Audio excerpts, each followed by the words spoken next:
RSA driving testers have voted in favour of going on strike. Members of the Fórsa Trade Union say their employer has failed to make sure testers are covered by the state claims agency while working. If the strike goes ahead, it could mean test wait times increase, which I'm sure those of you waiting for tests do not want to hear. To explore this further, I'm joined in studio by Chris Curran, the driving instructor of Chris Curran Coaching here in Ennis. Chris, a very good morning to you.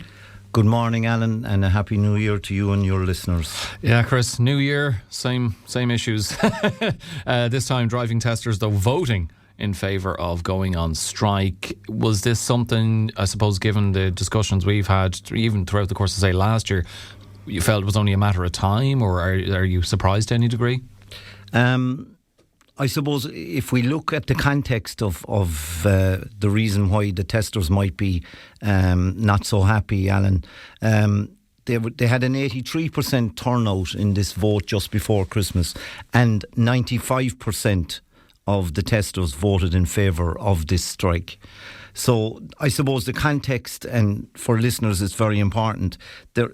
They're trying to basically argue that there are two issues here. Number one, when the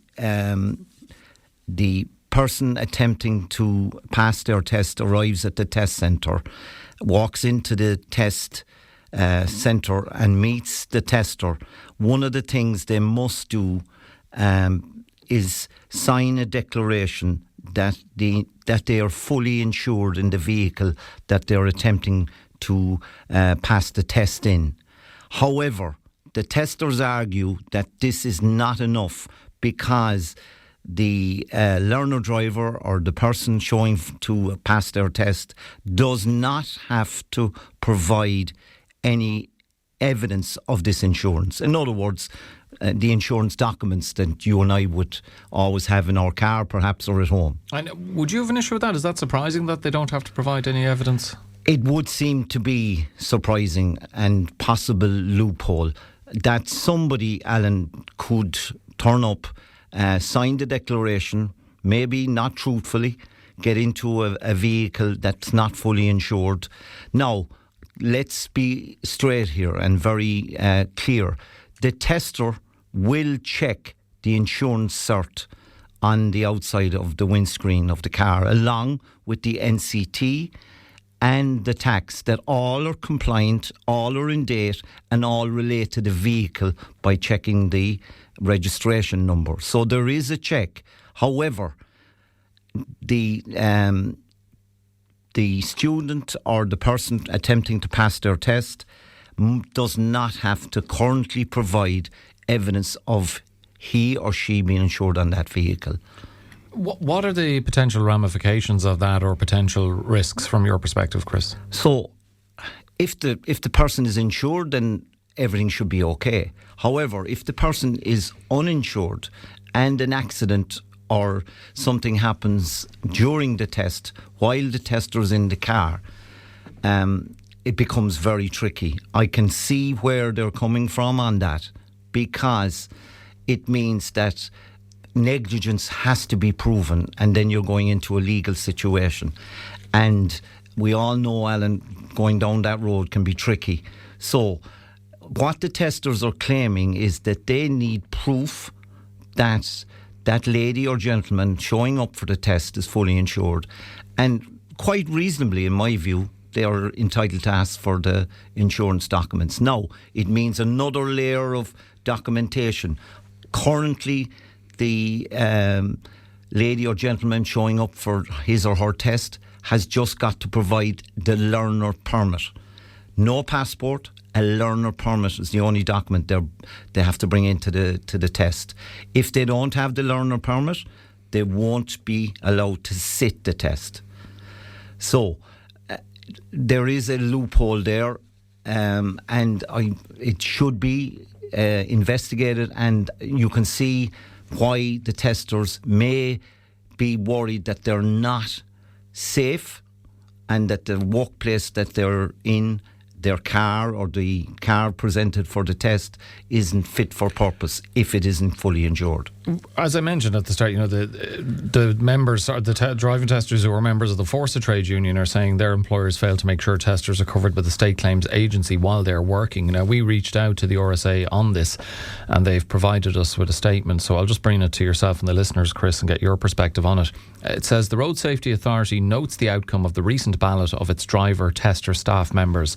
The RSA note that there is a confirmed WRC, Workplace Relations Commission, hearing date to consider this matter in full, and look forward to engaging with staff representatives. The RSA also confirms that driver testers are fully indemnified whilst carrying out their duties as public servants. I mean, we'll get to that hearing date at the WRC later on, but they're saying drivers are fully indemnified while they're working, so no issue there.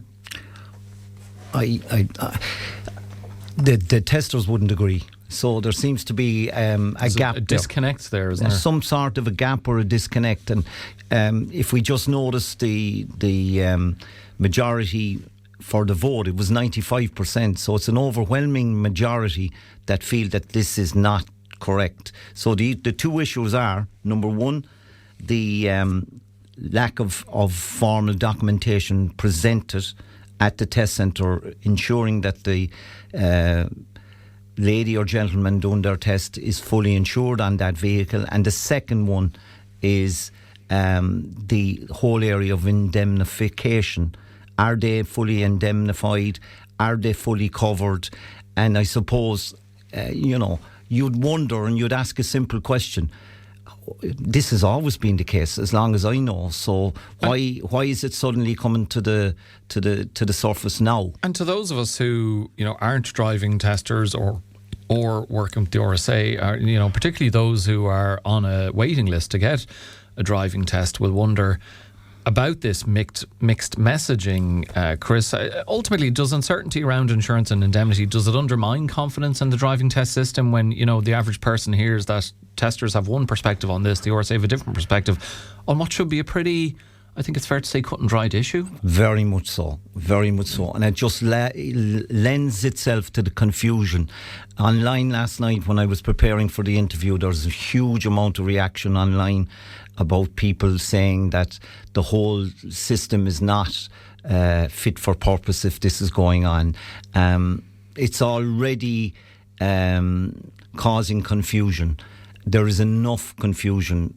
Last year, the RSA managed to reduce the waiting times for tests nationally down from an average of 27 weeks in April to below just over 10 in September, and they finished the end of the year on 12 weeks waiting time, which to everyone... A significant reduction. It's a significant reduction, but that was only because the Minister for State, Sean Kenny, pulled them into line, asked them for regular reporting, and told them that they had to get this sorted. I mean, you're talking about waiting list times reducing there, but if this industrial action ultimately goes ahead, Chris, we could see it go back to where it originally was. I mean, we could be looking at serious disruption for learner drivers, and many people already waiting months for a test. How could the strike action affect those waiting lists? It's not a good situation at the start of the year, early in the year, to have this looming ahead.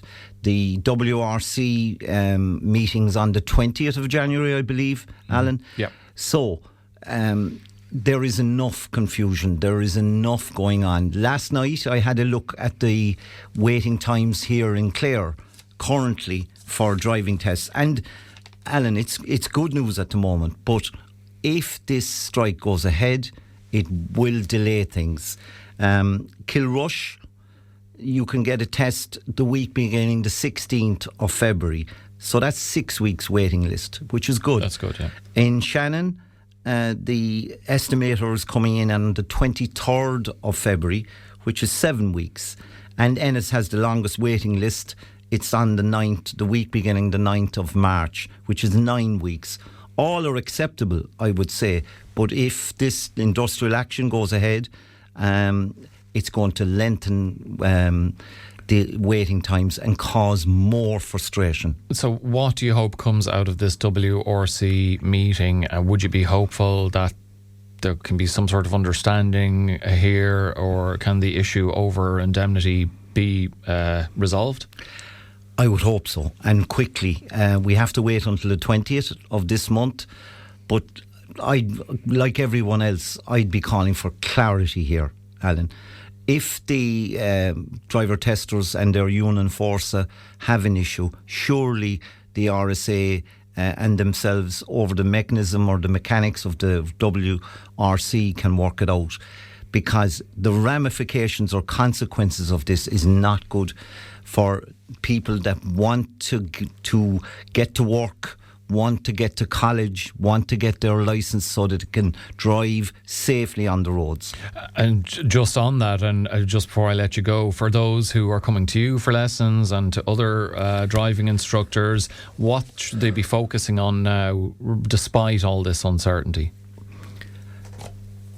I suppose safe driving, making sure that they're getting into their vehicles every day, observing the rules of the road. We just had at the year end the road deaths for 2025.